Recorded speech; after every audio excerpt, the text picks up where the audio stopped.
Lately, I feel like there's been something missing in my art pieces. Something with a special oomph that'll really push my art forward. So, in order to find that missing piece that I'm looking for, what I'm going to be doing an art study of 4 different artists across 4 different videos. The way this is going to go is with each artist, I am going to replicate one of their own pieces. Then I will emulate their style onto an original piece. Then I'll hopefully take what I learn and put into my artwork. The first artist is AVVARTS or AVVART or something like that. Or I don't know, I'm gonna say AVART. Before I even start working on it, I must analyze his art style before I can do anything else.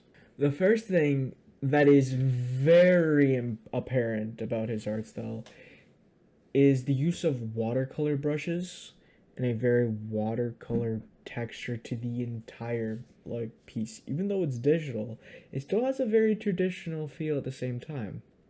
Another thing that is quite apparent is the use of a textured brush, a highly textured brush with very thick lines. And the textured pencil brush, from what it seems, isn't just used for liner, but also texturing in the artwork itself. Another key component is within the rendering itself, when it comes to lighting, very shiny. A lot of highlights on the skin. And the eyes are a very huge focal point. Another thing is blush on the cheeks and a little bit on the nose, using that pencil brush texture in order to add what it seems like anime inspired, like when they got the blush, they got the red lines. Also, another thing is a pretty simple, messy background. One of the most important things as well is the canvas texture, which gives it that very traditional feel, even though it's quite obviously digital, but it just feels traditional at the same time. That's one of my favorite parts about his art style. So, like I have done in the past, I messed up the recording of the audio again. But you know what? That means that instead of having my live commentary, my great witty jokes that'll be cracking like pew pew. Not cracking this. Alright, so the first thing I do is I start looking for a canvas texture. The first one I find isn't that accurate, and I was kind of just whatever. I just wanted to get on with it. I mean, it's just a background texture. It was pretty much whatever. I could change it at any point.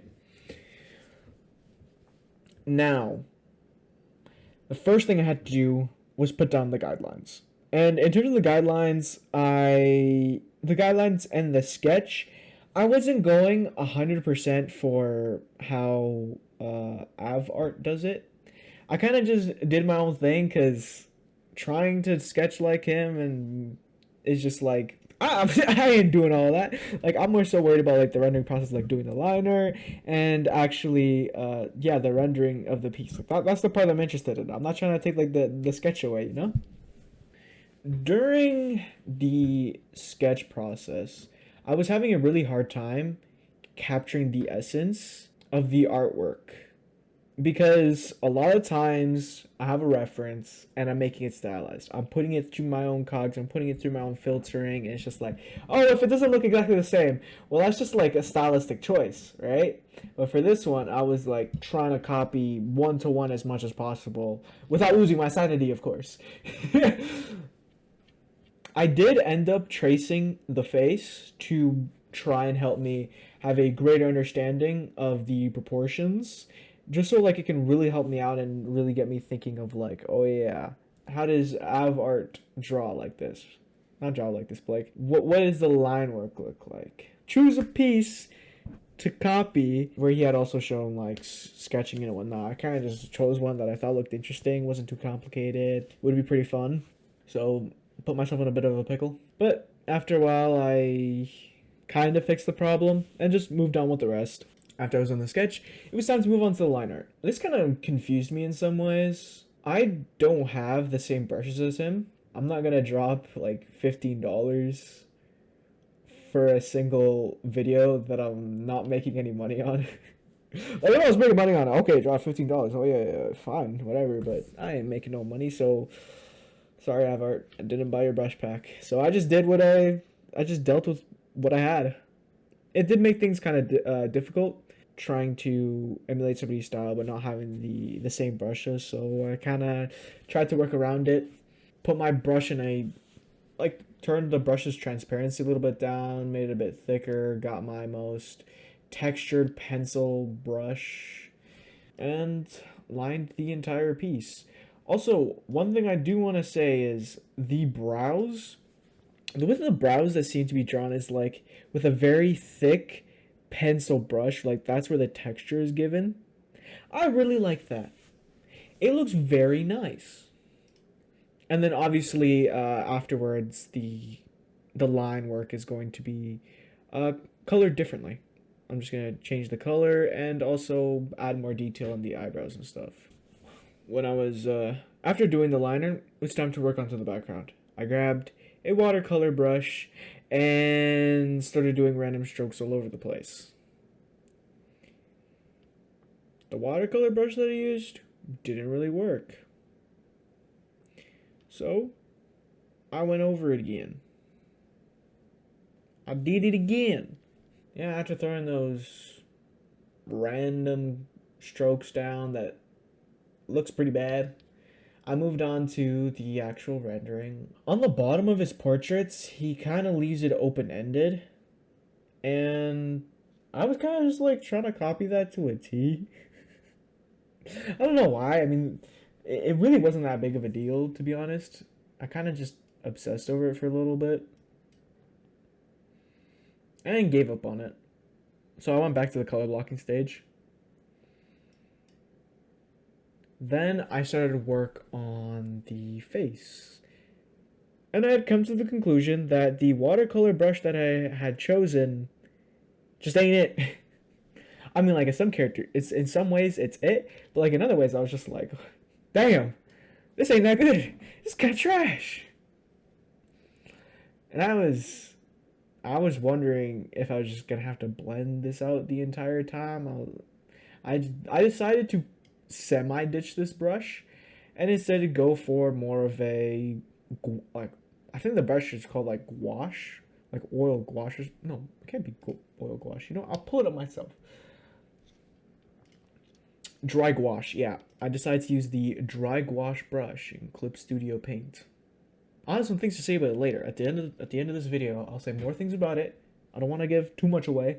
You know, you still gotta watch to the end. I ain't just gonna give you the entire rundown at the beginning of the video.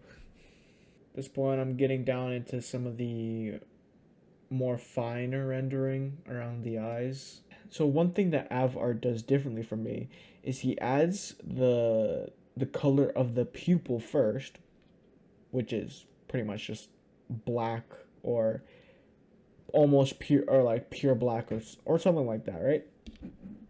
He adds that first, and then he adds the color of the iris on top.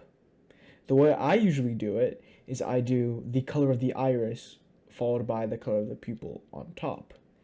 I like Av's art way of doing it more. It just looks way better than the way I was doing it. So I'm stealing that. It's been stolen. I'm a thief. And now working on these lips. These lips were sort of a challenge for me because of how stylized it is. And also now that I've kind of been looking back at quite a few of my art pieces, and I don't know, the way I draw lips ain't so good. Wait, maybe I'm lying. And the lips turned out quite juicy. At this point, I think I was adding in a watercolor texture. Oh, and also a bit of a pencil texture as well. So I was just working on like small textures and added highlights and stuff. Is that really it for the face? I think so. I kind of just moved on from it. Yeah. And then I started working on the hair. So for the entirety of the hair, I used the watercolor brush. I then did the highlights, and using the Sam Does Arts technique of subtracting, I subtracted from the highlights because that's what seemed like AVVARTS was doing. It was pretty easy and pretty fun, not gonna lie. It made things look pretty good. And then just add random like fat streaks in there because there's a certain level of transparency within the brush. So it just adds a little bit of texture in there, makes it look cool, I guess. I'm just saying stuff. So for the rest, the rendering was very tame. So I don't really have anything to say of the rest besides on the face. It's done. I quite like it. Obviously, it's not a one-to-one creation. It'd kind of be hard to just tried out this person's art style for the first time, and even with reference, it took me a pretty long time to get a one-to-one. And that's not really my goal here. My goal isn't to make a perfect one-to-one. It's just basically to learn things, then emulate his style and make my own piece with it, so I can try out the different techniques. Also, I completely forgot to mention that I added a proper canvas texture that'll be carrying on to the next piece. It actually looks pretty nice. Starting with the next piece, I work on the guidelines, same exact process, skip on through it. Nobody wants to see all that. Went through the sketching phase. This time, I ended up looking at some other of his pieces, really studying it, really trying to look at the line art, and I found he uses a lot of thin, transparent lines in his work, which looks pretty nice. So I focused a lot on that on this one. I start rendering the piece, and all of this is relatively the same. I didn't have much troubles during I would say the color blocking phase. It was pretty easy. One thing I did though is I put a lot of time into making the nose quite shiny. Like on the bottom, where like the bottom of the nose, like the very bottom, sometimes there'll be bounce light that hits it, so you have like this nice shine, and then above that you'll have the hard shadow, so it has this really nice shiny look, and I wanted to get that, and I spent a long time on there. I probably spent like 20, no, I wouldn't say 20 minutes, but I'd say like 10 minutes. 10 minutes is a pretty long time. A problem I had was the mouth. The mouth was giving me most of the problem for two reasons. One, the way that she has her mouth is already pretty challenging. And two, I'm trying to do it in somebody else's art style. I do know that at some point I did get over it, but I think it's like with every single one of my videos so far, I just have a whole entire segment where I'm freaking upset. I'm just I just like my art's no good. No, I don't want to draw anymore. But then I ended up finishing it and I'm like, alright, it's not so bad. I was overreacting. Okay, fun part. This was actually pretty fun for me drawing it at this point, which was the whole entire eye. I think I did a pretty decent job. I would just make one change, which is thicken up those eyelashes. Make the eyelashes more prominent. But otherwise, I think it's alright.